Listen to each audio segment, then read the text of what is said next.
Welcome back to the toast and happy Monday. Like, it is what it is. Let's just get it over with, just the only way out is through. Rip off the Band-Aid. However, now sitting and reflecting upon the week, it's actually not a regular week for us swirlies.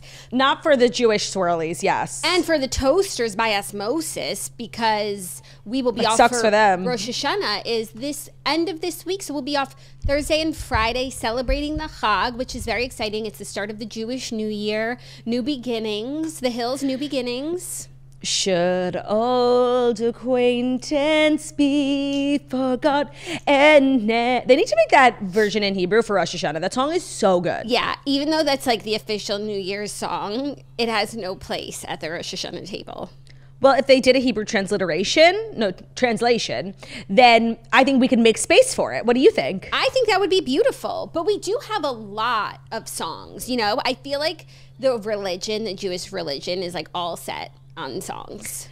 Yeah, and it's hard to talk about because the way there's like a word to describe those types of songs. I don't know if it's like a Yiddish or a Hebrew word, and it sounds like it has a lot of similar letters to like a bad word in English. Oh, I was gonna say Zmirot. Oh, Zmirot is good too. I was gonna say. Now I know what you were gonna say. Let's stick with Zmirot. Okay. Because Zmirot is the same thing. But it's like an important word in our culture, and it's just unfortunate that it sounds like in English like a slur, but it's literally not. I don't know if it's Yiddish or Hebrew. Just like unfortunate things, I think for maybe some Christians, the word like it's like hymns almost. Yes. Like, yeah. Or little ditties. I never heard that before. Like a ditty is a little song. I don't know. Well, in Yiddish/Hebrew, it's Niggun. Oh, you really just want to say it. Well, it's a beautiful word in our culture. Like, I like it. Two things can be true. Say it. No, I'm not saying it. But it's pronounced Niggoon, like goon at the end. Okay. So lots to talk about. I've actually made a list because I didn't want to forget, right? Right. There is a lot to talk about. Few things. First is just really horrible weekend for like a lot of states. And I want to like send love, although I don't even think the people listening who live in those areas can hear this. There's no power, like the Carolinas, Florida, Tennessee, like the videos, like full towns being completely underwater. So sad. So sad. I feel like sending love, of course, though they're probably not hearing this, but more so like spreading awareness. I feel like my journey to understanding like what's going on in these parts of the country, like it hasn't been as like mainstream as you would think. And I've been seeing people posting, I'm like, wait, why am I just seeing it from like Luke on Instagram? Holmes's writing partner? Like, how come I'm hearing it from Lauren Lane. Oh, okay. Also good. No, but I saw like Nico posted Luke's writing partner who's like from a small town in North Carolina. It was like, my town is gone. And no, it's so sad. I don't know why that's where I'm hearing it from. So I feel like people are like slowly starting to understand the devastation. But I do feel like it needs a bit more of a spotlight. Yeah, like the very few videos that have come out of like full suburban towns just completely underwater, people's homes like literally floating down a river, like a whole ass house. So sad. There are tons of places to donate. Like thankfully Instagram has been like the place where I'm hearing most about it. So just devastated and sending like you can't even hear this, but I hope everyone who lives in that part of the country is okay. Yeah, I think it'll be a while before we know. Yeah, especially because it's like between mountains, it's impossible to get to those places. They're like one road towns, one road in, one road out, and that road is gone. So the only way to get there is like via helicopter. It's going to be a while before we understand like what's happened. I saw whole ass bridges like just floating down rivers. So sad. So just wanted to talk about that quickly. I watched a lot of TV this weekend that I do want to talk about, and I'm not going to spoil it, but I do want to talk about Nobody Wants This, the new Erin Foster show that I had heard a lot about. And I'm not going to lie, I watched it, and before I shared like on social media, I gave it like 4 or 5 episodes because I wanted to have like a full wealth, because I'm like I can acknowledge that I'm definitely like sensitive to like media representation and like very like of Judaism, and probably more critical than the average person. And after I watched 8 total episodes, and after like the 4th episode, I made like an official decree that like it passed my test for, you know, representation of Judaism. Now, of course, like, could I nitpick a couple of things? Yes. But overall, I thought it was so good. Like, the show itself is super cute, like rom-com vibes. Adam Brody is just everything in this world. And I feel like he did a really good job of like representing this like young, modern, conservative rabbi. And it was really good. Like, I still have 2 more episodes, but all in all, I think the show is being really well received. And, you know, Erin Foster is a convert to Judaism. And I feel like she really respects Judaism. Like, she took her conversion really seriously. And I think that really comes through on the show, especially during times like like these, where like, you know, you have to be extra careful. I really feel like she did a good job. And Ben and I, we were first, like the first couple of episodes, we're like, does this pass the Bechdel test, you know? And there was a scene, I forget what, they did like a little Shabbat dinner at a restaurant. They took like a bread basket, 2 candles from like the tables. And it was just like, I think a really good representation of Jews, like of like assimilated Jews who like live in LA and you might not know because they're not dressed like like a super religious Jews. I thought it was really good. And like from a show perspective, entertainment perspective, like super cutesy. Jonah from Veep is in it. He's far and away the best character. Like he always is. He's so fucking funny. And they cover a lot of like classic Jewish things. There's like a weekend where they spend at Camp Chaverim, which is like a Jewish sleepaway camp, and it's so perfect. Like, it's classic. There's also like the rabbi's in like an intramural basketball league with his Jewish friends. Like, literally Ben was cracking up. Like, really nailed a lot of like the cultural things. You know what? I really liked it. I think you would like it too. I'm gonna watch it because everyone's talking about it, and this is our bucket. And the main characters are sisters who host a podcast. Like, not me thinking it was about me, even though it's literally about the Foster Erin sisters. And Sarah, except she didn't marry a rabbi. No, and so when I first heard the show was coming out, I liked the concept, but I almost wished they didn't make him a rabbi. They just made him like a devout Jew, you know, like who. And this is my biggest like compliment of the show, is that I think a lot of times when you talk about like Jews who are insistent about marrying and dating within their faith, there's never really an explanation for it. It just sounds like, you know, we're Jews and we don't like other people, right? And like, we hate everyone. When it's so much deeper than that, it's like integral to our existence, and it's not this like non-exclusive thing. It's important, and it's, you know, it's for our survival. And I felt like it wasn't that like they didn't like Kristen Bell because she wasn't Jewish, because they hate non-Jews. Like, I felt like not necessarily that it was explained, but it didn't come off as like for no reason, you know, like Jews just need to marry Jews because we only like each other. Like, that's so not it. Yeah. It would be nice if we could all marry whoever we wanted. Right. Like, there wasn't this existential threat all the time. Right. Like, it would be nice. It would be nice. So that's probably what I liked most about it, was that like there was an understanding as to why like his parents were disappointed, like his, you know, what their grandfather went through. Like, I felt like it was not necessarily explained like for dummies, but it didn't come off where I think it sometimes can come off as like Jews are very insular and we like hate other people and we only want to marry within each other. That's really not what it is. We marry within each other like to ensure our survival. Right. Amongst other things, but yeah. No, it'll be interesting to see how they approach that.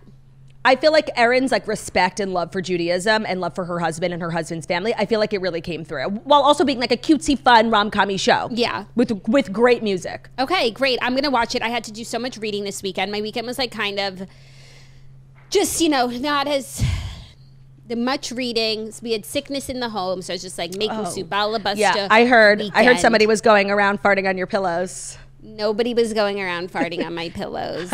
I heard it was me. That perhaps, maybe when I was at your house. Oh my God. Totally.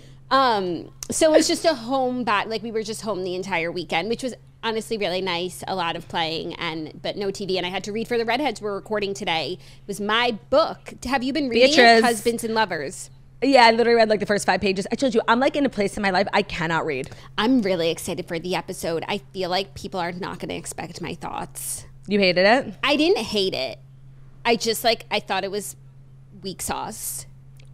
Chilling. And it was my pick, so usually, you know, you're very favorable. You're more inclined. But I'm not attached to that like the other girls are. Like, I can be real. Everyone else is so protective over their choices. In my book club, it's the same. Like, even if your book is the worst, like, you will die on the hill, but being like, it wasn't that bad. What's even crazier is everybody loves this book. The readers along with community. us, like the host, it has great reviews. So for me to be the one who chose it, who should like it the most, and everybody likes it. So if I said I liked it, like I'd sound like everybody else. For me to probably be the one who's going to be the most critical, it's going to be a shock to the system.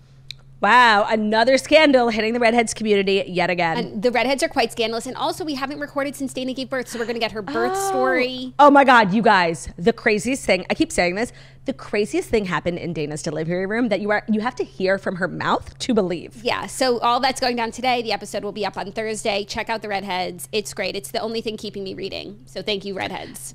Honestly, that's amazing because I read the first 2-3 chapters and I actually really was enjoying it, and I put it down and I never picked it back up.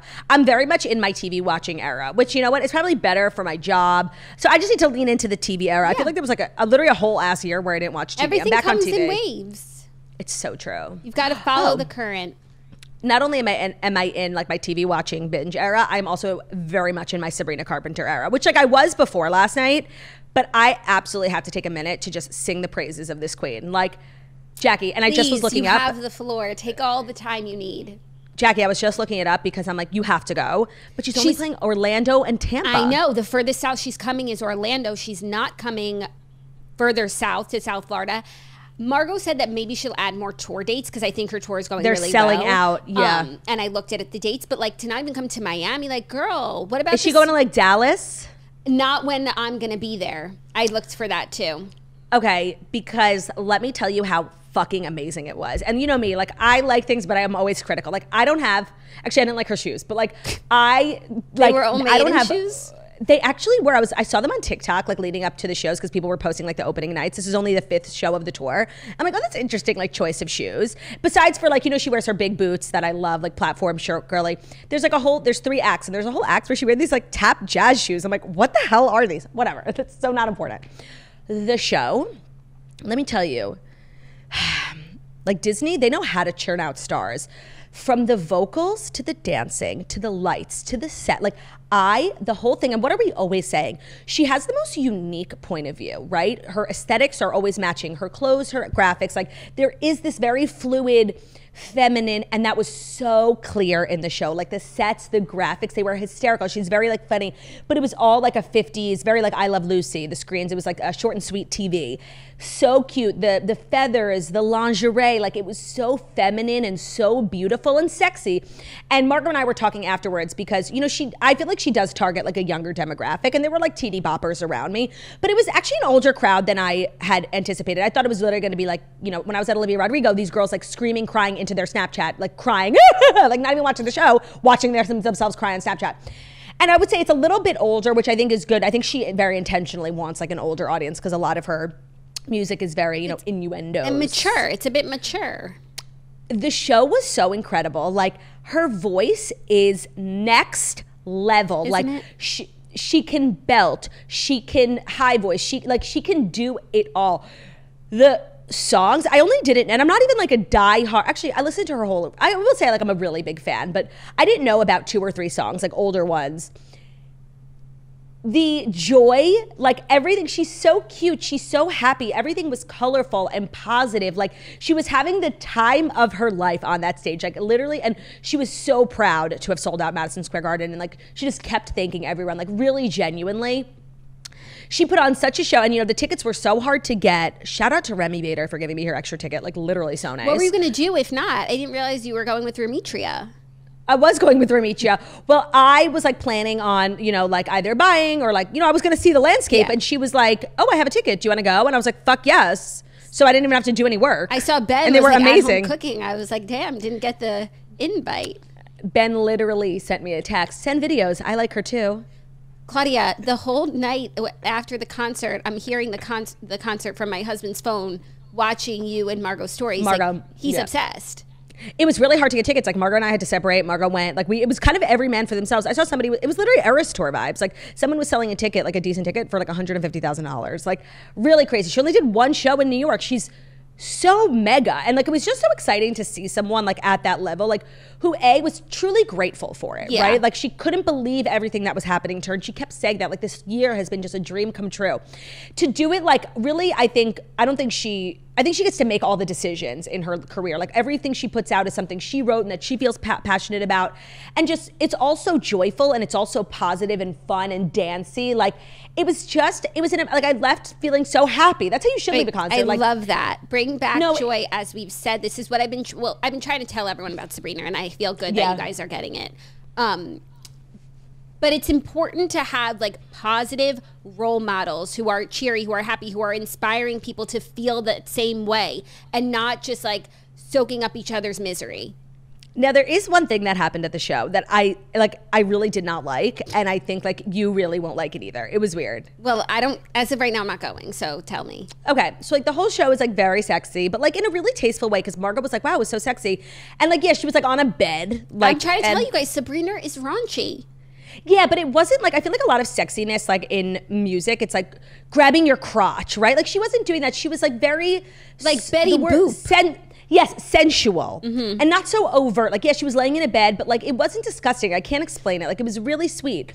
But then like before Juno, she does this thing where, you know, wanna try on my fuzzy pink handcuffs. So she gives like pink handcuffs away to someone in the audience and like they put them on the screen, and she was making like sexual like innuendos, like Juno, baby making type of things. And like the person that she chose was like 3 12-year-old boys. And they had like fake beards drawn on their face to like look older. Like it was like they were from the crowd. Yeah. So she picked them out before, like 22 style. Well, like no, they were like in the pit. They were in the pit. I feel like she just chose them like on a whim. Yeah, and Margot and I were like chatting about it Truly later. Like 12? we both thought it was weird. Truly 12. We say everyone's 12. That's a good point, but I actually think they were truly 12. Like, actually, I don't know how old kids are. 12. They were under 15. Okay. And it was just weird. And then she goes into Juno, which is probably like her most sexual song, you know? Yeah. Okay. I looked past it because Sabrina. I looked past it because whatever, you know? Like, I can't be critical of everything. And she didn't do anything. Like, I don't know the message, but there are so many like actual doers. Yeah. So many like naps out there. In the age of P. Diddy, like we have to be prudent. We have to focus on the doers before like we can just... The sayers. Yeah, it's just like, it's not right. Especially, I'm sure many of the people we talk about on this show like are probably pedophiles. And we talk about them. And we're like, oh my God, they're so amazing. So like, and I don't think Sabrina is a pedophile, but I don't like that. No. I don't like the messaging. It was just like a little inappropriate. Like me and Remy were like, oh my God. Like... It was unique. Like, it was really crazy. Okay, yeah. Let's rein it in, Sabrina. But other than that, I don't want to harp. Like, it was amazing. It's nice to see someone so joyful, so proud of herself, but also so worthy. Like, her talent, like, was next level between the choreography, her voice, her outfits. Like, we knew she was going to slay the house down with the visuals, with the aesthetic, but it was even better. And she is so gorgeous. Like really, really, her hair. I couldn't stop staring at her. Like it was really amazing. I also think as a shorty, it's hard to take up the whole stage. I remember I saw Ari perform at Madison Square Garden, and she just felt so little. I think I was there with you. You were? Oh, yeah, we all went together. A different time I saw her. Oh. I went with my friends. Little Mix opened. Oh, well, she has friends. She has neighbors as well. It was kind of a dream. And I was kind of far back with my friends. Of course, with Turdy, got prime seats. So I just, like, at MSG, like, it kind of didn't feel like she, like, filled up the whole stage. She's, like, little walking around in her sweatshirt, like, singing softly. She's, like, she feels small. She feels small. And Sabrina is also a shorty. And I do think, like, the short girls have to work twice as hard to be seen as so big. 1000%. So she had the big hair, the screen, like she just crushed it. I don't have one complaint. Like it was really super well done. Except for the 12-year-olds in the shoes. Yeah, of course. I don't have 3 complaints. Barring all that, a perfect show. I'm so glad to hear it because Sabrina has done something that not really anyone has done before, which is like when I love someone or something, like it really typically goes nowhere. It doesn't go where it should go. And so for her to overcome like the Jackie O standard for people and shows that she loves, right, is amazing. And then when you see it succeed, then you see why I was loving in the first place, you know? Oh, I didn't think that's what you were going to say. I think Sabrina has also done something. Of course, the Olivia Rodrigo. Right, and what's so funny is I think it was almost maybe more than a year ago that I was at Madison Square Garden for Jingle Ball, and Olivia Rodrigo was the headliner. And it was definitely like awkward for Sabrina because like, you know, Olivia did what she did, and Sabrina was like 4 acts, maybe like an hour before Olivia Rodrigo, and then this like girl who like in your eyes ruined your life gets to like stomp all over you and become a huge star. And it was like, and Sabrina was amazing, but she only had like 2 hits back then. It was before like the real espresso. It was like Nonsense and Feather. And to see her sell out Madison Square Garden, and she did play All Because I Liked a Boy, which is like really the only song she ever wrote in response to her saga. Oh, except Skin, of course. No, don't forget. And it was real, everyone was screaming, and she even looked like she had made peace with the situation. She let everyone else sing the part. When everything went down, we already broken up. Like, it wasn't angry. It was just like, look what I did. And so she really did also come out of that trope on top, like just as big. She's well on her way. No, and it's like in that situation of Sabrina, Joshua, and Olivia, like Olivia had this viral success, like lightning struck, and it wasn't gonna, like, the odds that it would strike twice into this group of people, like nobody was even like betting on it, because that just doesn't happen. Like what Olivia accomplished was like far and beyond what most pop stars accomplish, period, let alone given the like High School Musical, the series of it all. Right. So then for like Sabrina to do it also, like it defies all odds. Odds makers. No, and you know Joshua Bassett weren't even betting on the odds, because like there was not even a chance in hell. And you know Joshua Bassett is on his knees. Please, please, please do it a third time, God. Yeah, that one. Because he's touring. He's releasing music. Yeah. Well, sorry. Even though it's so crazy. We were just talking about this when we were talking about the Try Guys recently, privately. Like, what happened between Olivia, Joshua, and Sabrina? Why was everyone in a tizzy again? No, like, why did everyone care about people who you never even heard of up until this moment? It just was this weird saga that gripped people, and we had never heard of. They broke up, and then he started dating someone else. Right. That is Sabrina's side of the story. No, and Olivia's. Olivia, like, says in one of her songs, like, that they didn't cheat. Like, okay. It was never about cheating. It was like they broke up, and he dated, like, the older blonde girl, and, like, everyone had their panties in a twist. Like, people break up and start dating someone new all the time. I don't know why, like, ever. And that Sabrina became, like, the villain of this story when, like, literally all because she liked a boy. Like, in hindsight, I don't get it. Yeah, no, it was really crazy. And same with the Try Guys. Like, that guy, I don't even know his name. And what he did was worse, because he had an affair. But yeah, but it's crazy when a scandal becomes national and we don't even know the parties involved. I didn't even know what the Try Guys were. I did not know this person. I did not know his wife. I do not know his mistress. Like, why am I caring about what he's doing in his personal life? So much so that he has to quit his podcast. Like, I just hope the next time something like that, we can all just like pause to be like, I didn't even know. When it's someone that you like look up to and they air, of course you have a right to feel something. But I didn't even know him. I think that was a lot of people's experience as well, not ours, but with Scandival. Like, they got all caught up in this show. I maintain that Scandival was so crazy because it was the best friend. Of course, Scandival's different. If Tom had been cheating on Ariana with someone that we didn't know, it would have been so much different. Right. Of course. But she was a player. Biblical. Okay, by the way, I believe that in the Try Guys, the girl he was having an affair with was also like a part of the crew. She was like a producer or something. Well, then that would make it make sense. Yeah. As to why they had to like kick him out of their podcast. Right. So crazy. At least they gave us the Try Guys. So true. Without him cheating on his wife, there would be no Try Guys. And so we have to thank Ned for that. Ned Schneebly. That was the other crazy part about the Try Guys like scandal, was like we were talking about a guy named Ned, you know? We were talking about the Try Guys. Like, that's what's crazy.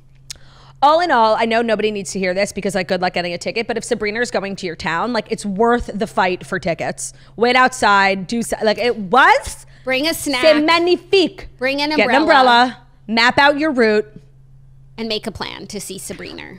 Oh, by the way, the make a plan season is upon us. Like the election is like less than 2 months away.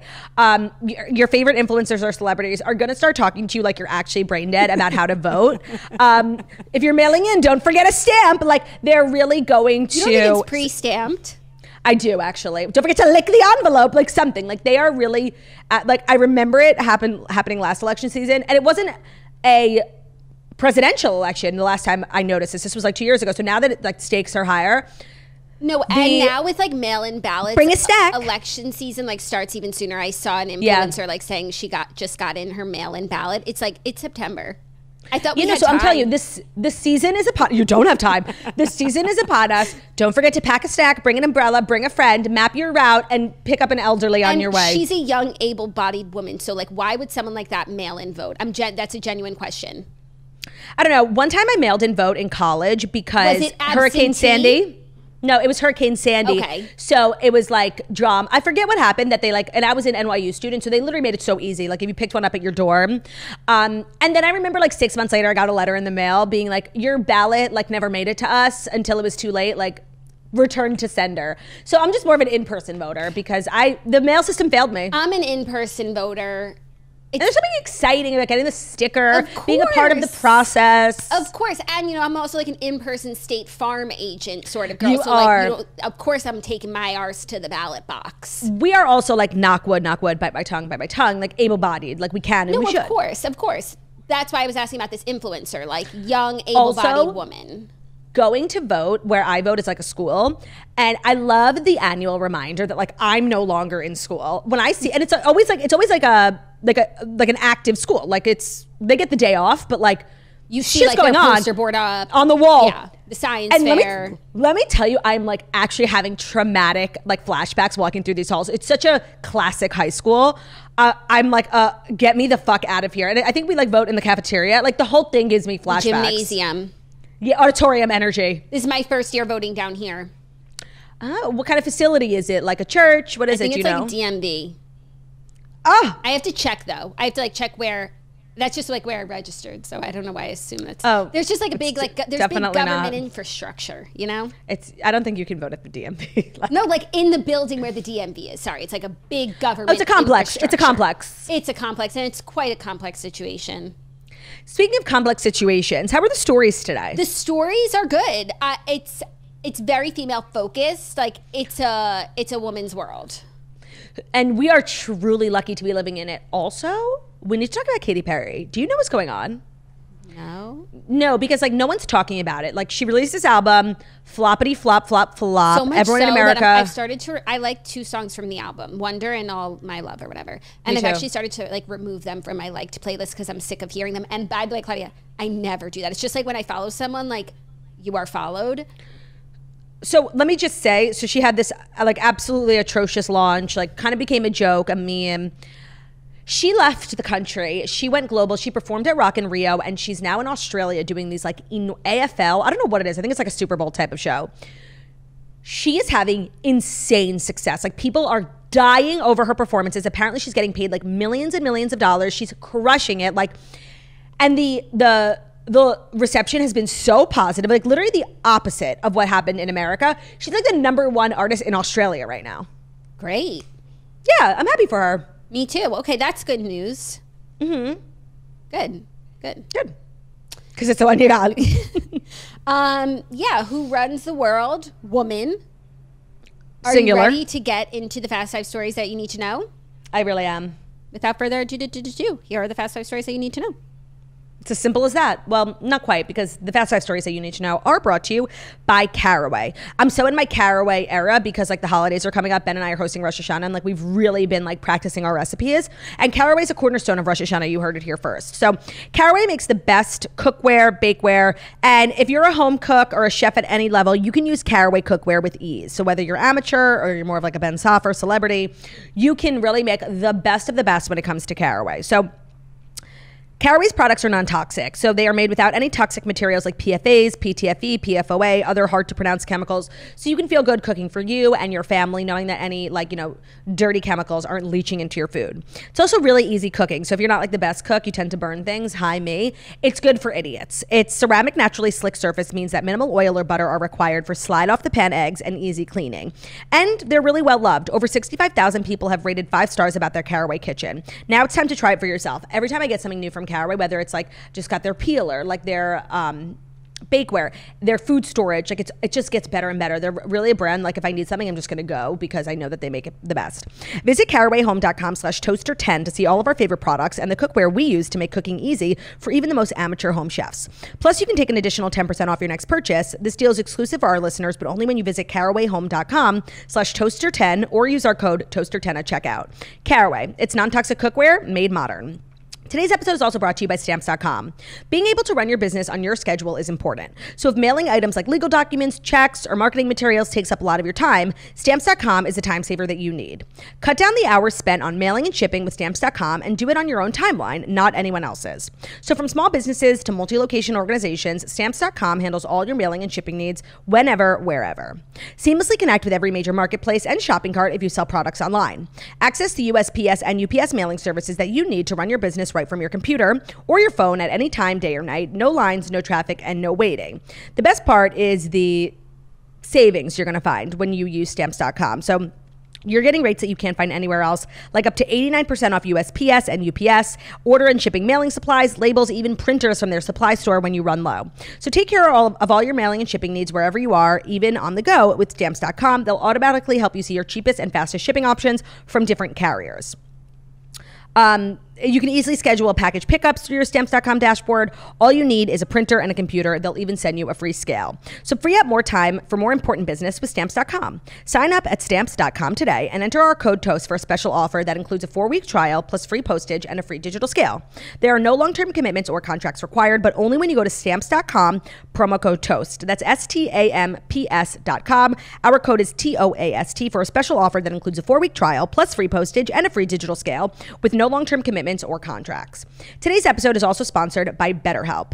Halloween lets us have fun with what scares us, but what about those fears that don't involve zombies and ghosts? Well, therapy can be a great tool for facing your fears and finding ways to overcome them, because sometimes the scariest thing is not facing our fears in the first place and holding ourselves back. So if you've been thinking of giving therapy a shot and you find it intimidating or you don't know where to start, therapy is an amazing alternative. It's done entirely online. So if you're thinking of starting therapy, give BetterHelp a try. It's entirely online, so it's designed to be convenient, flexible, and suited to your schedule. It also makes some uncomfortable things a little bit more comfortable because you can talk to your therapist in whatever mode of communication makes you feel safe. So whether that's texting with them, video chatting, regular phone calling, throwback, whatever medium makes you feel comfortable, you can use. How it works is that you'll fill out a brief questionnaire and you'll get matched with a licensed therapist, and you'll be able to switch therapists at any time for no additional charge. So overcome your fears with BetterHelp. Visit BetterHelp.com/toast today to get 10% off your first month. That's BetterHelp, HELP.com/toast, BetterHelp.com/TOAST.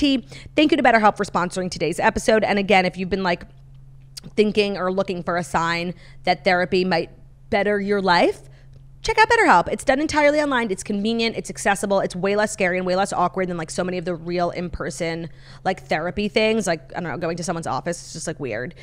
Doing it online from the comfort of your home, feeling safe. There's nothing better. So give BetterHelp a try. Thank you, La Turd. You're welcome. I like Better Turt. I love Better Turt. That's where I get all my advice. Well, it makes sense why you're such a sound of mind individual.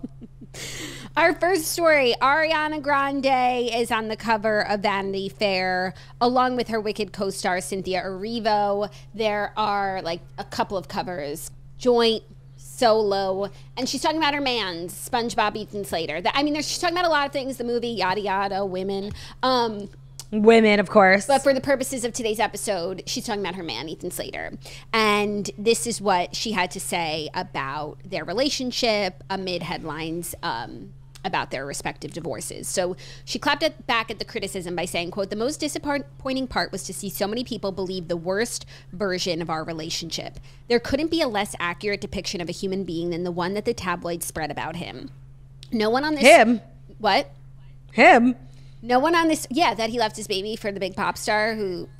Yeah, but he's a nobody. I think the bigger headline was her. No, she was the bigger headline, but in terms of what things they Crimes. did wrong, him leaving his wife and baby was worse than her leaving that irrelevant.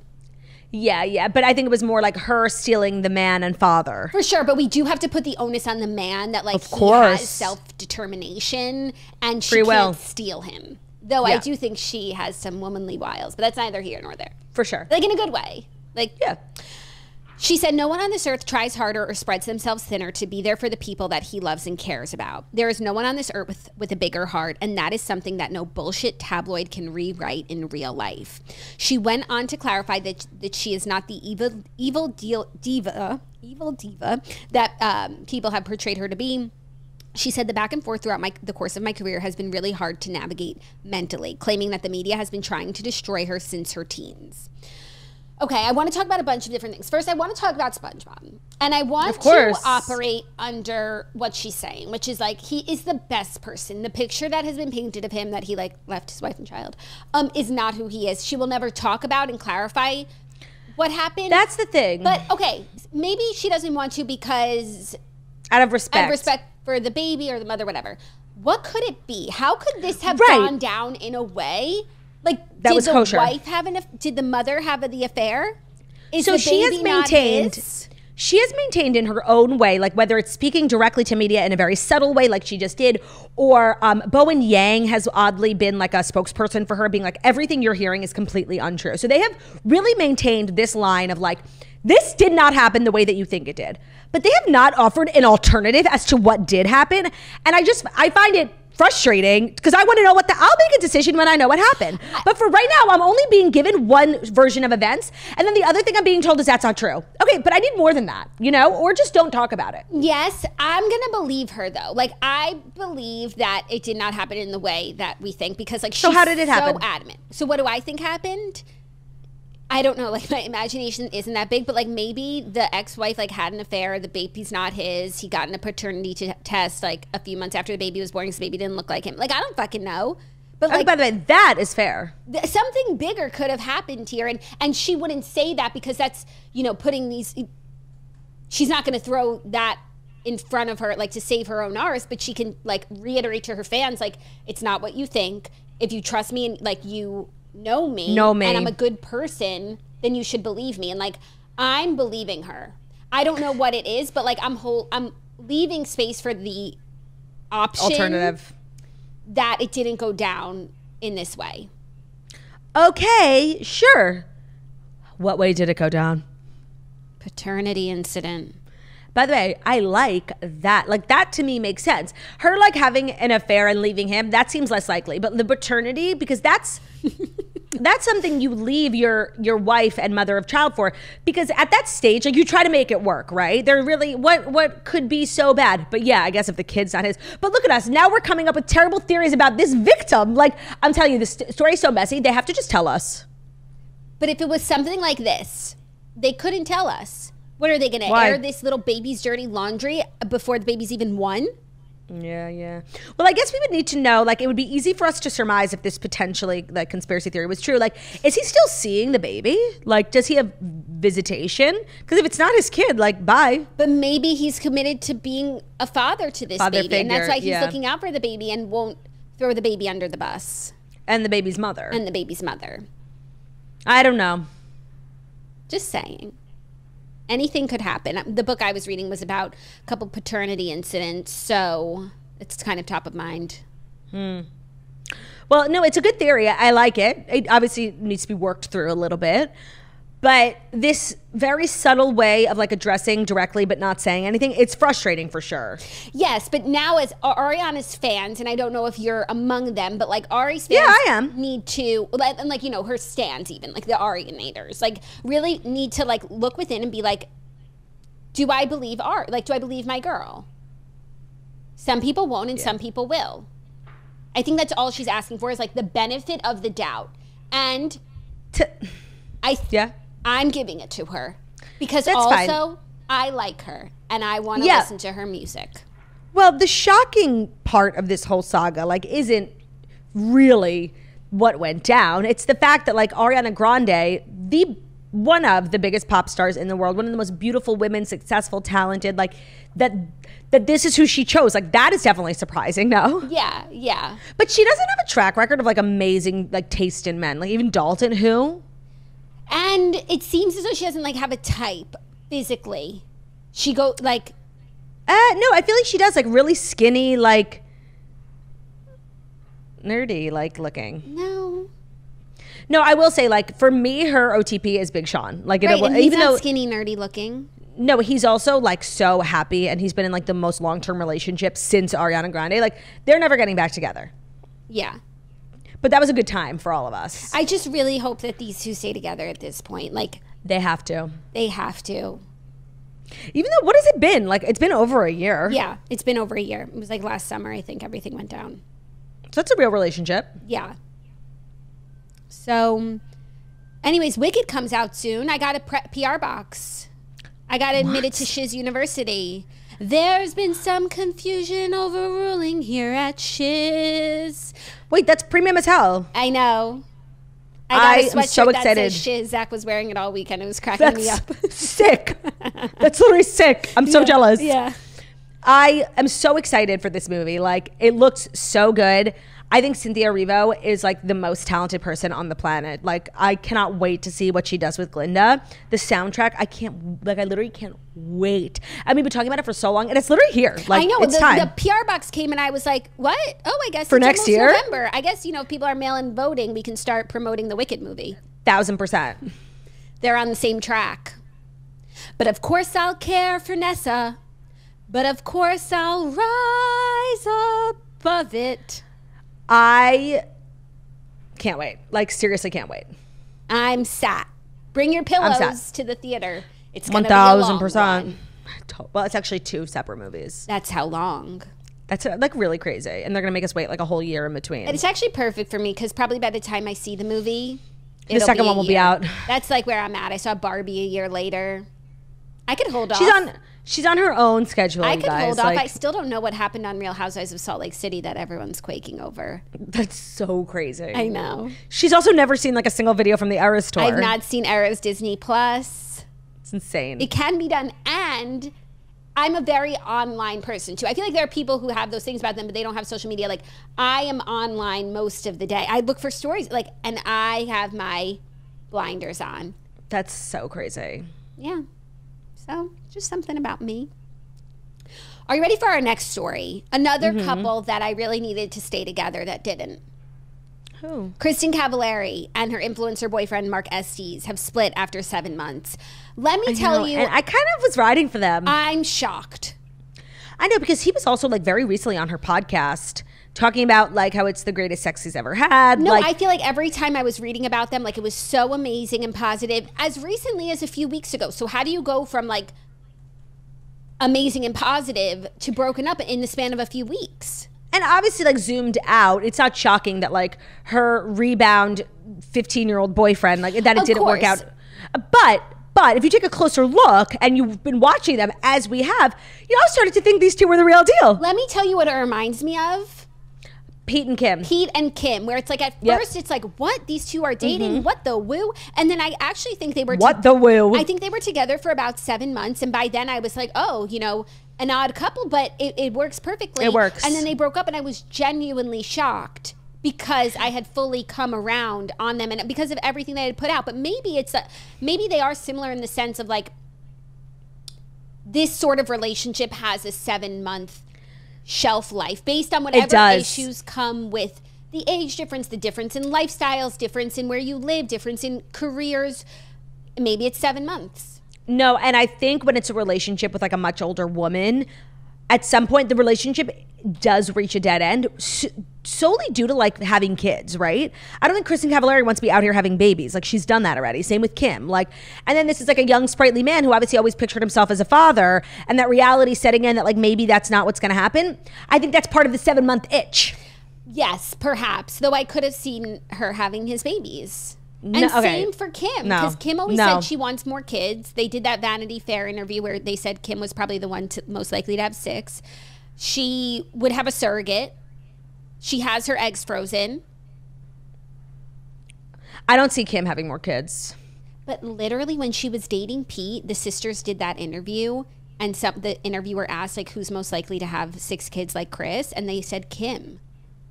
Okay, but I still don't see it. I'm just saying. And I could see Kristin having more kids because she also kind of reminds me of Kourtney Kardashian.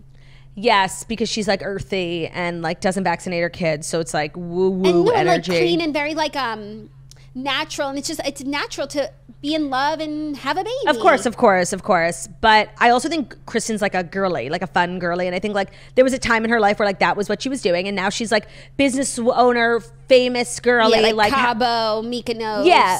And that part of her life is over, and that's fine. Like, it's okay. She has 3 beautiful children. Oh, I mean, of course it's okay. I'm just speculating. Yeah, no, I don't see her or Kim having more kids. At this point, I guess not, because this says no. Right. I'm devastated. I really am. I saw potential in these two for sure. Although, like, if you zoom out, no. No, but they had me believing, like, and they became so, like, serious. They were doing red carpets together, podcasts together, like. Yeah, when he was on her podcast, like, just talking very openly about the relationship, that for me, I was like, oh, wow, okay, this is more real than I had thought. Yeah, I think she had posted pictures of him with her kids. Damn, yeah. So. Same with Pete Davidson. Like, he was hanging with the kids. He got stepdad. The tattoo. Remember he got the tattoo? Yeah.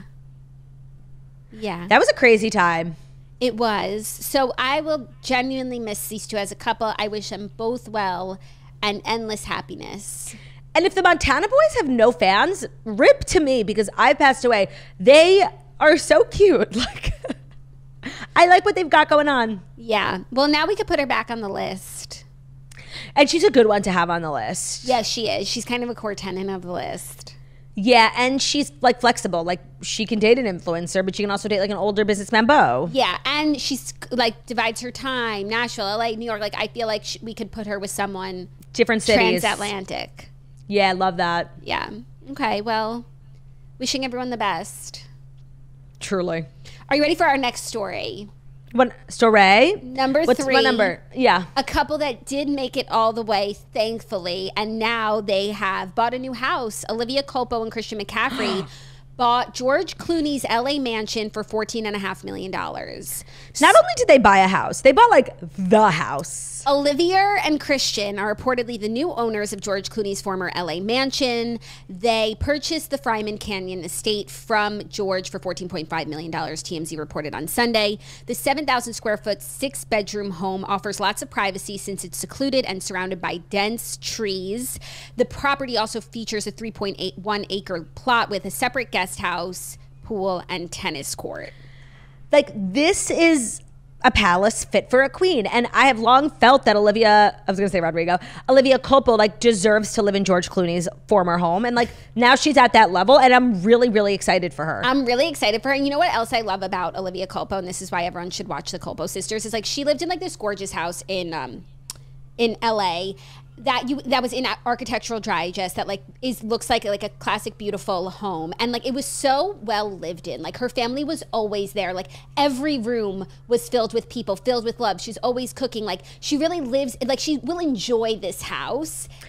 And I feel like, not to say like anything about LA homes, but I feel like, you know, people travel, this, that, like, they probably have all these rooms that they don't even go into. Like, this house will be lived in, that guest house. Like, and he's the same way with his family. Like, right. He's super close.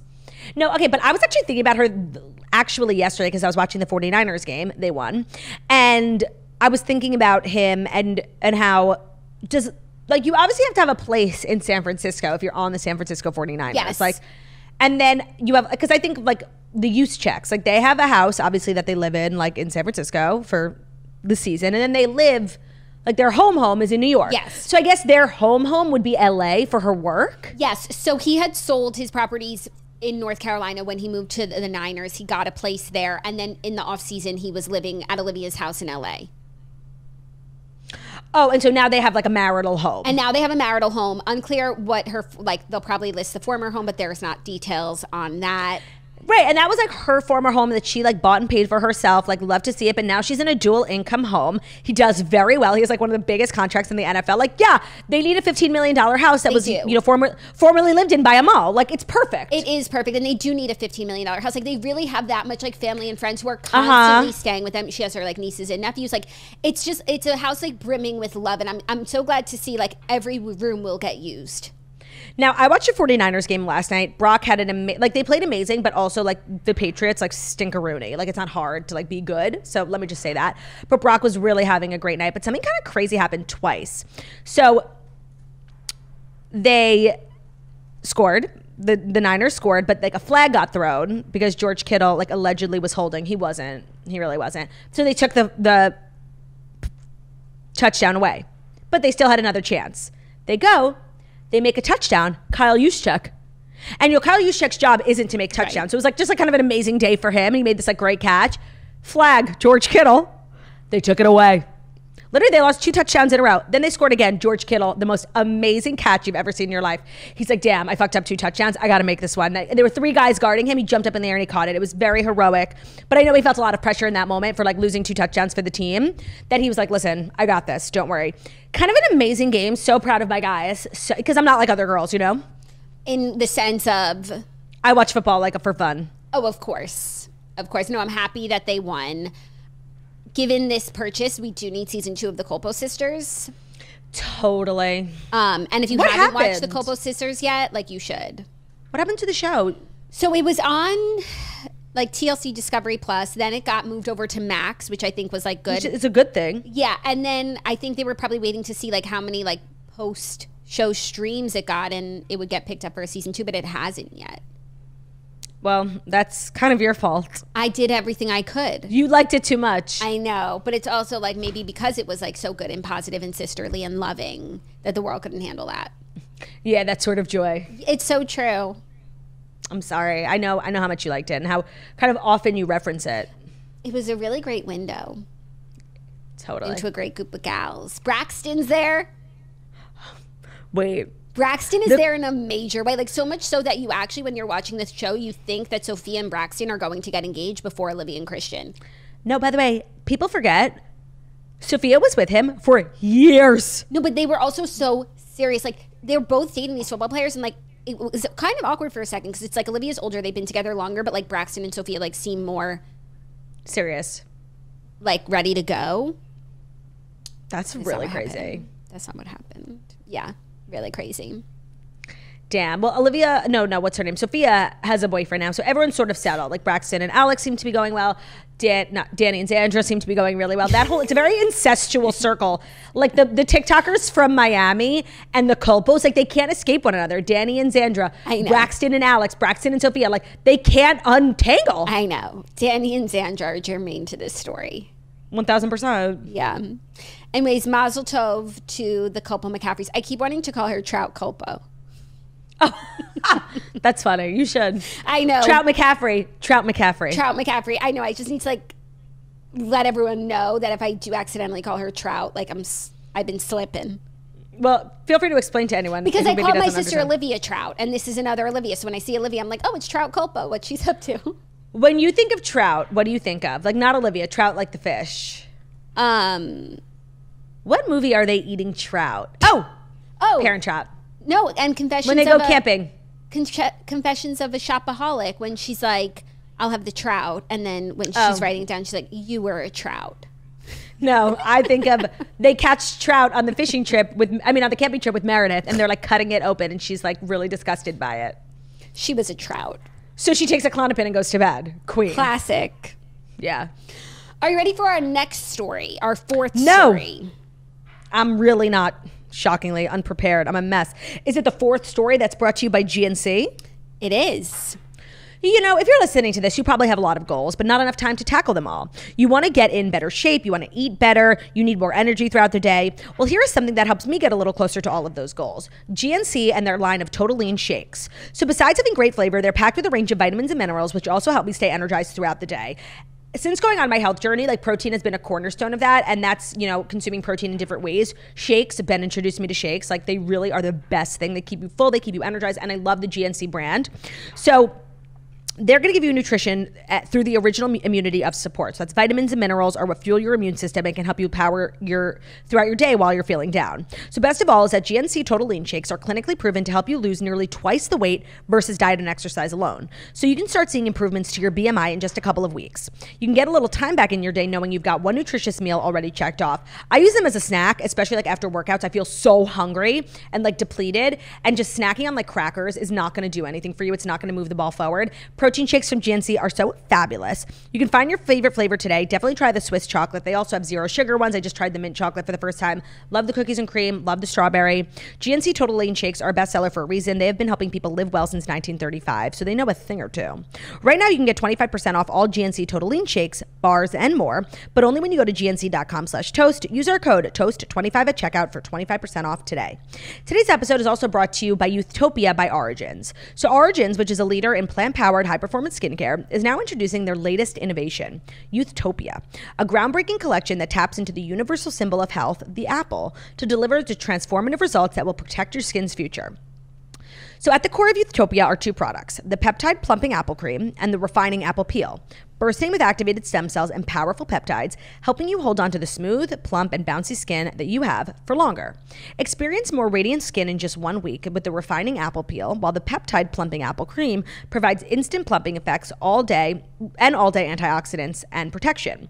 I have to say, I love Origins. I feel like everybody has an Origins product in their skincare lineup. It's just like a really trusted brand with really good ingredients, and they feel like their products are really well researched. And now this new line, Youthtopia, made with apples, I love. I feel like we're recently weirdly talking about apples a lot, how they're just kind of simple but somehow complex. It's kind of the start of all life, you know? And there's just such fabulous ingredients in apples, and I love that Youthtopia and Origins are tapping into apples. And the peptide plumping apple cream and the refining apple peel really are two products that speak for themselves. And feel free to, try it out and then throw Youthtopia products into your skincare lineup. They're really well made, and you can trust it because it's Origins. Prepare your skin for the future with Youthtopia by Origins. You can discover the transformative power of apples in skincare today. Available now at origins.com and Ulta. Today's episode is also brought to you by Seed.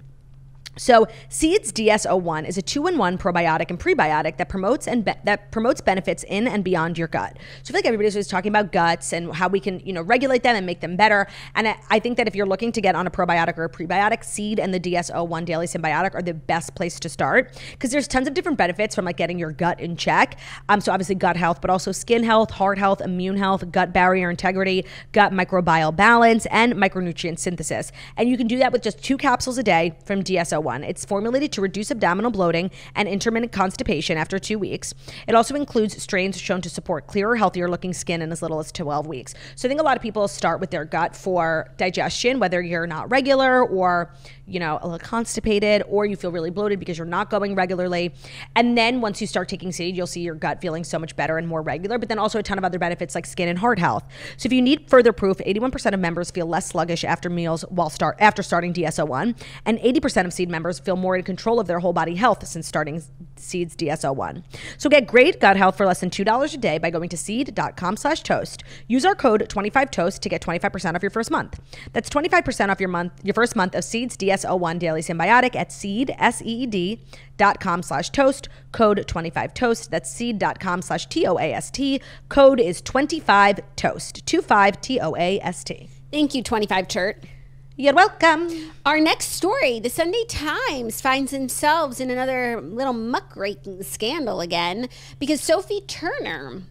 Oh my God, I didn't realize that this was the same publication as Ballerini-licious. It's the same publication as Ballerini-licious, because there's all these headlines today about Sophie Turner admitting that it's a struggle being a single mother and finding strength amid her divorce from Joe Jonas. So all of this comes from an interview that Sophie Turner did with the Sunday Times in promotion of her new show, Joan, where she is not playing Joan Rivers, but she is... My mistake. But she is playing Joan Hannington, a real-life diamond thief known as the Godmother, who took dressing up as seriously as her criminal career. So she's obviously like on this, PR swirl for her new show in the UK. For her new show, Joan, period-y piece, like serious, classic Sophie stuff. In the interview, she talks about Joan being a single mother, and this is what these are the quotes. She said, the author says, the show's beating heart is Joan's fight to get her young daughter back home. Sophie said, quote, if I hadn't been a mother, I don't know if I would have been able to bring the same energy that I did into it, Turner says, adding that she hopes single mothers watch the series. Quote, it's such a struggle being a single mother. Joan doesn't go about it in the best way, but it is amazing to see her really fighting for her daughter. It's also really important for kids to see just how hard parents work for them. end quote. Now, the headline of the Sunday Times article is Sophie Turner, quote, being a single mother is a struggle. Now, that is so duplicitous. Right. People magazine, Sophie Turner admits it's a struggle being a single mother. Page 6, Sophie Turner discusses being a single mother. So much so that Sophie Turner put out a statement this morning saying, I have been widely misquoted today in publications where I have, quote, stated that, quote, it's such a struggle being a single mother. I'd like to clarify that I was talking about the character of Joan that I play and was not referring to myself, which is obvious from the original interview in the Sunday Times culture section. I am very fortunate personally to have a lot of help around me, which is not the case for a lot of people. I applaud all single mothers doing it alone. Okay, like if you just read literally what she said, I feel like people say that all the time. People who aren't single mothers, they say, oh, single mothers are heroes. That's how you putting yourself in the role of a single mother. And Sophie Turner, I don't think would describe herself as a single mother. She has an active father. Yeah. In her, like, yes, she's divorced, but that doesn't make you a single mom. Like, no, not necessarily. So I didn't think she was saying that. She wasn't saying that. And like, this is so low and really disgraceful. And I feel like this probably gave her a lot of anxiety because like her as a parent and then like her whole divorce, like was a subject for media fodder for like a couple of months. And I feel like it's really slowed down and they have gotten to a place of peace. Their divorce was finalized. They obviously came to an agreement of some sorts. So for this to like come back up, it looks like, yeah, like Joe doesn't do anything. I'm a single mom. Right. Right. So annoying. So annoying. I can't believe like that's what they took away from this and that they would make that the headline. It's not even just other publications like holding on to that quote. It's like that the Sunday Times, she gave them her time and this is what they chose to pluck from it. No, and this is how it works. Like the Sunday Times puts out a headline and then it's called like The Wire. It gets put out on The Wire and all these different publications just pick it up because it's already been written by the Sunday Times. Right. But sometimes it could be the secondary source that goes in and finds that quote and blows it up. The fact that it was the actual interview that she sat for and that is what they chose to focus on and sort of lead people to believe she meant is really low and dishonest. And it's so obvious too. That's what she meant. I don't even need to believe her because it's so clear that's not what she meant. She's talking about Joan. The whole interview was talking about this lady Joan, and she wasn't trying to say that she's a single mom. Okay, totally separately. But you know what this just reminded me of that I did want to get your take on? Taylor not going to the game? No, Chappell Roan not going to her performance. Did you see? She was supposed to perform at this festival and she released a statement saying that she's not going and giving her reasoning for it. And I think this was like kind of like the final nail in the coffin for people, like kind of like, yeah, your music's really good, but like you kind of like are the worst. And her statement was so like it didn't explain. I'm going to read it to you. And she said, All Things Go is the name of the festival. And it was like, I think she canceled a couple of days before. So people were already en route to see her. And she was one of the biggest names there. And people were really excited. I apologize to people who have been waiting to see me in NYC and DC this weekend at All Things Go, but I am unable to perform. Things have gotten overwhelming over the past few weeks, and I'm really feeling it. I feel pressures to prioritize a lot of things right now, and I need a few days to prioritize my health. I want to be present when I perform and give the best shows possible. Thank you for understanding. So it's clear that the thing that's stopping her from performing is like she's gotten really famous and she's having a hard time dealing with it, not like an actual, health issue. Right. I just want to say proudly, Chappell Roan is not my problem. I did not platform Chappell Roan. I didn't even listen to her music. I feel like she's been constantly foisted upon me. And so much of what I've seen from her, before even hearing her music, which is a shame because maybe if I heard her music first, I would have been able to enjoy it because it's like girly, swirly pop music and it's very good on a technical level. But so much of what I've seen and heard from her preceding listening to this good music has absolutely made me dislike her. So I never really had a fair shot at participating in her. Like she's constantly like making like awful statements about a myriad of things. Of course, like Israel. But beyond that, she's not like miserable. Like she's everything that I'm saying that I don't like in a singer or a personality. And so whenever she's doing all these things, like I feel so proud to say like I did not contribute to like bringing her into this fold. So like she's seriously not my problem. Every time she like does something or says something, people are like, you have to talk about Chappell Roan. Like I don't even listen to Chappell Roan. Why do I have to talk about her? Well, I actually listened to her, and it is such a shame that she like is the way that she is, because yes, two things can be true. I think in order to, at least for me, in order to enjoy her music, like you really have to separate the art from the artist. Like two things can be true. Her music is very good. She as a person like seems miserable, and I actually think that maybe she's not cut out for this line of work, because I think there are a lot of people who would kill to be in the position that she's in and do things completely differently, not, you know, isolate her fans and come off entitled. And I think that there's a conversation being had right now where it's like, for so long we've said that like we treat the women in pop like so poorly, like let them live, let them, you know, there are unfair standards being put on them and unfair pressures. But then it's also, so you can apply that here to Chappell Roan, but you can also see it from a much more like, I think, real point of view, where it's like, just be grateful and also grow up.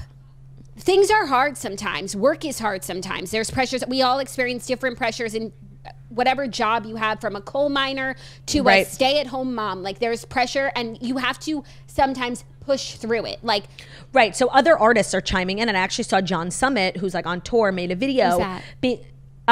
Okay, he is like he's like one of the biggest DJs right now, and he's like having a moment because he's dating Ashton Earl, Alex Earl's younger sister, who's like Ashton. She's on the up. She's so gorgeous. She's like a college student. So she's on the up, and like her dating him, like it was revealed over the summer, and it was just like really good for him, really good for her. Cute, just exciting things happen. Yeah, really cute.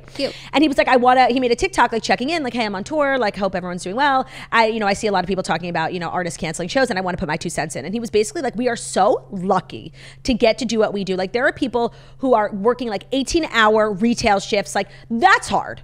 And yeah, there's pressures on our job that other people don't have. But at the end of the day, like we are so lucky, and just kind of like get over it, essentially. And I thought that was like a really good take, because I think that, you know, the younger generation is like very coddly. For saying that, by the way, because who would even want to step in this? I mean, I'll do it because I'll do it. Yeah, we know he will. But like, what other up and coming artists? Like, she really is like the next big thing, and I feel like people give her so much like sensitivity and leeway. And if she's saying she's struggling, like, oh, you can't touch that. But now knowing like these struggles are a lot to do with like fame, or like, you know, the pressure, not concrete hard things. Hard things. People deal with really hard things on a daily basis, and like this is, it's so soft. Well, so now like viral moments are coming back around, like Katy Perry in Rio finding out via text that her husband's divorcing her, and then going on and performing one of the biggest shows of her career. Like that was hard. And then of course, like I Can Do It With a Broken Heart. Like we didn't know at the time, because she just, you know, went to work, and she has a very, you know, commendable work ethic. But like Taylor Swift, like going through like a huge heartbreak after a 6-year relationship, and still showing up for work every day with a smile on her face. So like, you know, there are examples, and maybe we don't know, maybe there's something monumental going on in Chappell's life that we don't know about. But the way it seems is like she said, like, I'm getting really famous, I feel overwhelmed, like I need a minute. And it's like, no, and she seems like the type that if she were going through something, like she would share, slap it on everything, you know? Yeah. So she's kind of like getting in her own way. And I think even people who are really big fans of her are being like, come on. However, I think people who are really big fans of her, it's kind of what I'm saying about Ari. It's like, if you love this person and you believe them and you give them the benefit of the doubt, and like, this is how she needs to operate in order to do her job. She can only operate at this level. If she books a show, it might not work out because she can't handle it. Like, you need to love all of her and just be like, it's true. Chap, take your time. Okay. Chap, I won't book a flight yet. If you're a Chappell Roan fan and you buy tickets to her show, like that show might not happen, and like that has to be okay with you. So I think it's also like knowing your faves and accepting them 360 for who they are, not just like the pieces that you like. You can't just take her music and then like not want to. And she's singing about these things too, right? Her big feelings, like, and I don't mean that in a condescending way. Like, she has big feelings and she's singing about them, so you can't just like, her feelings can't only work for you when it serves you and you can pop your pussy to it. Like, you also need to like listen to her when she says that she can't handle it. Facts. Oh my god, I agree with you. Like, I think her fans, and I wonder if like people who are before this like huge fans of her, like holistically, like everything, that if this is disappointing for them, or it's just like a part of the fandom. Yeah. But really interestingly enough is that they made fun of her on SNL this week. It was like the premiere episode of SNL, and Bowen Yang was like talking about how the pressures are too much while he was like in character. Like, and she's set to perform on SNL in a couple of weeks. Like, I wonder if she'll cancel that too. Like, I'm holding space for her to cancel. And I feel like seeing it like that, just accepting Chap for who she is, and early it's actually on a really in her healthy career, mindset. Like, it is. And don't get too attached to those tickets that you might have.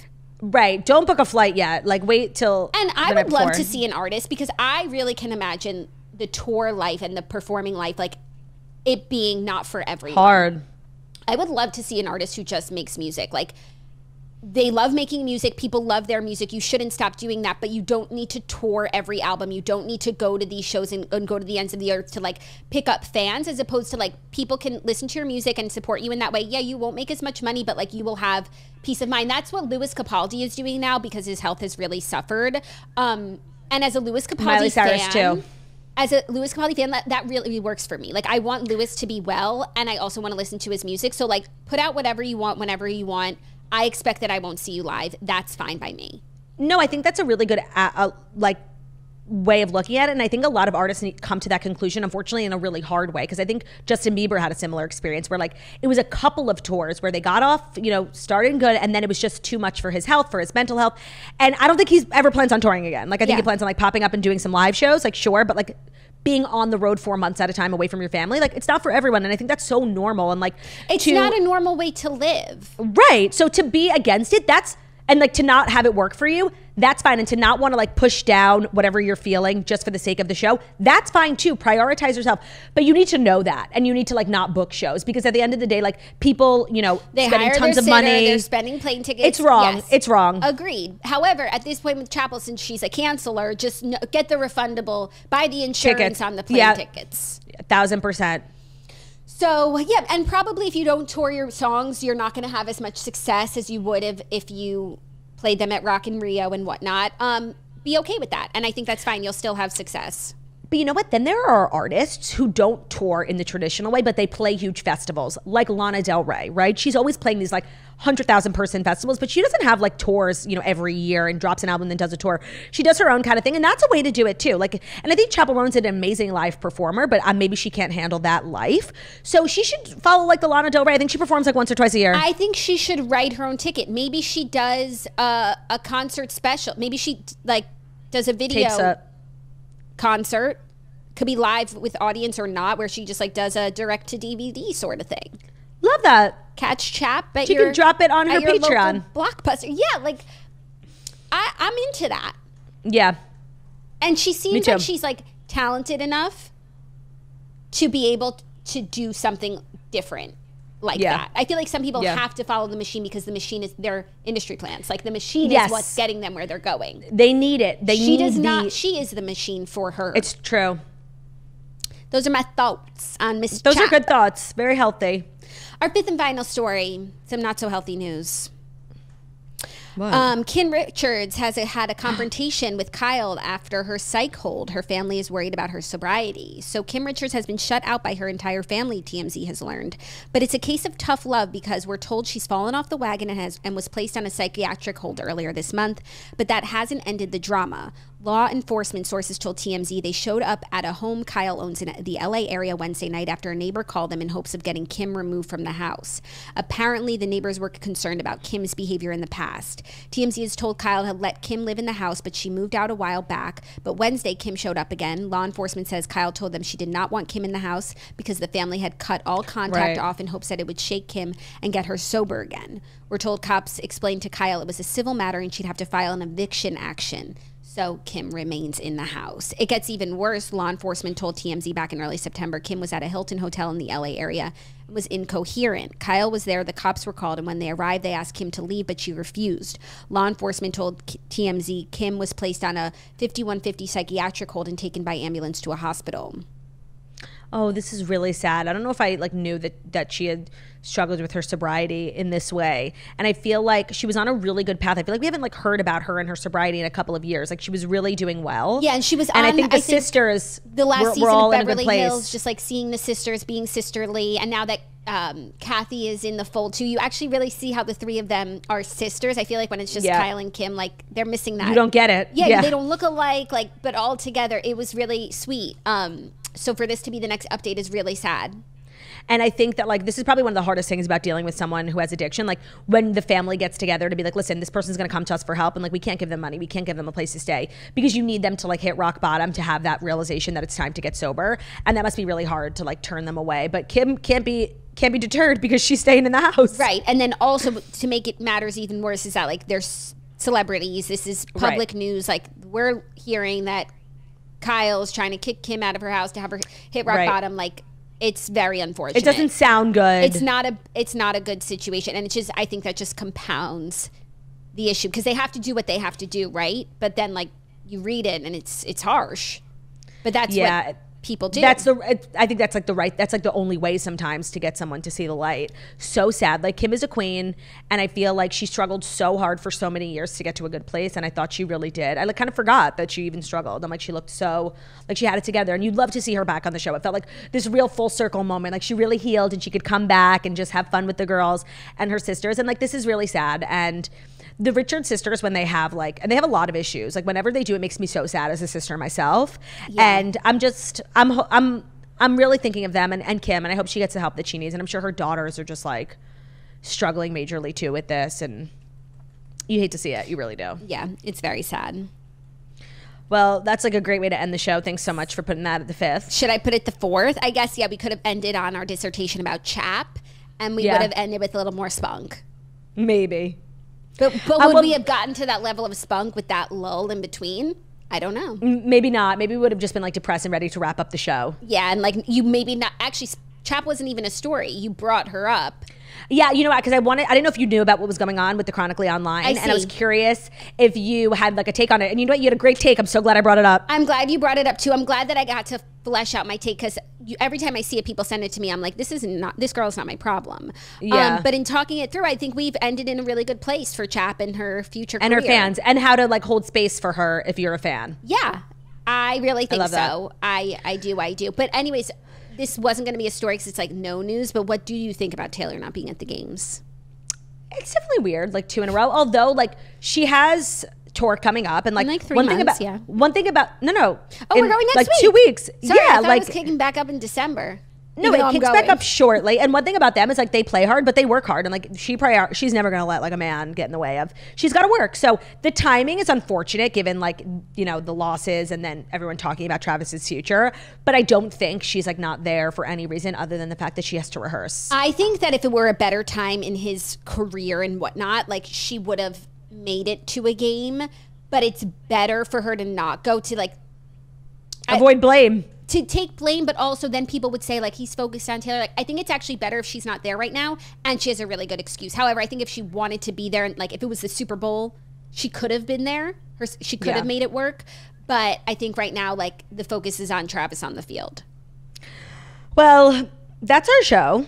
Thank y'all so much for listening to the Toast and Monday Morning Show, where we deliver the past 5 stories you need to know every Monday through Friday on YouTube. So you're watching us on YouTube, please feel free to subscribe and give us a video thumbs up. We're also available as a podcast on Spotify if you want. So that's Spotify, iTunes, Stitcher, Public Radio, iHeartRadio, Castbox, all the places where we listen to podcasts. Find us at Chelsea 5 Star, be able to be standing weekly talented we are. Hope you have an amazing day, and we will see you tomorrow. Love ya. Bye.